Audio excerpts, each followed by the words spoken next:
if we're solving this equation and we're trying to get the x by itself, we say, what is preventing the x from being by itself? And the underlying 10.24 is divided by 10.24. So the opposite of division is multiplication. So I'm going to multiply both sides by 10.24. So I'm going to put parentheses around. And I have 8 times 10.24. Now this 10.24 is getting rid of this 10.24. So x is going to be by itself, and we need to multiply 8 times 10.24, and then we'll have our answer. I know many of you will grab your calculators and do that, but just a quick review of multiplying these numbers together, a little scratch work, bahaha. Okay, so I have 10.24 times 8. The number 8 is a whole number, so the decimal's at the end.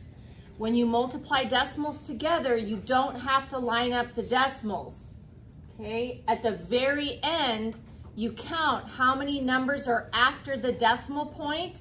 In this case, there's 2 numbers after the decimal point, and after this one, we don't have any numbers after.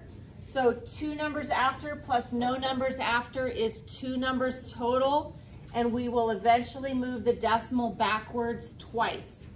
But going ahead and multiplying this together, 8 times 4 is 32. So I'm going to put a 2, and then I'm going to carry the 3. Okay, then I take 8 times 2, and I get 16, plus 3 more is 19. So I'm going to put a 9, and now I'm going to carry a 1. Then 8 multiplied by 0 is 0, and 0 plus 1 is 1. Oops, let me leave that off for a second. 1. And then 8 multiplied by 1 is 8. And then finally, I am going to move the decimal point backwards twice because there are 2 numbers after the decimal and no numbers after the decimal for a grand total of 2. So back 2 spots, and my decimal is going to be right there. Oops. So I have 81.92. Even if you forget the rule for where to place the decimal, if you think about what would a reasonable answer be, 10.24, $10.24, that's around $10. 10 times 8 is 80. And so our decimal needs to be in a place that our answer is about 80, and the only place that would make sense would be right there. So finally, I have x equals 81.92. Okay, then we're going to do one more. In this case, to get the x by itself, the x is being multiplied by 5. So I'm going to get rid of multiply by 5 by dividing both sides by 5. And again, if you want to grab your calculator and do 31.25 divided by 5, you're going to get the answer. But just a quick review of division. If I take the 31.25 and I divide it by 5, I think, will 5 fit into 3? Well, 5 is too big. It won't fit into 3. So I keep going. 5 into 31. And so 5 will fit into 31. 5, 10, 15, 20, 25, 30 is 6 of them. 35 would be too much. So it's going to fit in there 6 times. You want to put the number above the number that goes with the number you fit in. So we didn't fit this into 3, it was into 31.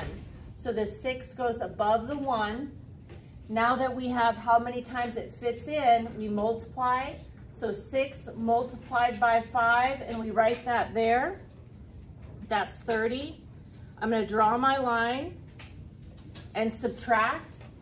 So 3 minus 3 is 0. 1 minus 0 is 1. Then I'm going to bring down the next number. So I'm going to bring down the number 2. then we start again. We're trying to think of what number is gonna go up here. So how many times does 5 fit into 12? So we have 5, 10, 15 is too much. So 5 is gonna fit into 12 twice. So I'm going to write that up above. And then take 2 and multiply it times the number off to the side. 2 times 5, and that gives me 10. I'm gonna subtract, so draw my line. Subtract. 12 minus 10 is 2. After we subtract, we bring down the next number. So I'm gonna bring down the 5, and then we start again. How many times does 5 fit into 25? So 5, 10, 15, 20, 25, that fits in 5 times. We're gonna put that number up top. Then 5 multiplied by 5 is 25. Draw my line and subtract. And 25 minus 25 is 0. Some people like to say when you get to this spot, you know that you are, done. When you get the 0. Okay, but I've got my 0. And then last thing I want to do is take this decimal point and move it up. So if I move that straight up, I have 6.25. So 31.25 divided by 5 is 6.25, and we have our solution. But quickly, a reminder one more time, if you see that the number is being divided by something, you're just gonna multiply both sides by that number. And if you see that that variable is being multiplied by something, you're gonna divide both sides by that number, and you'll have your answer.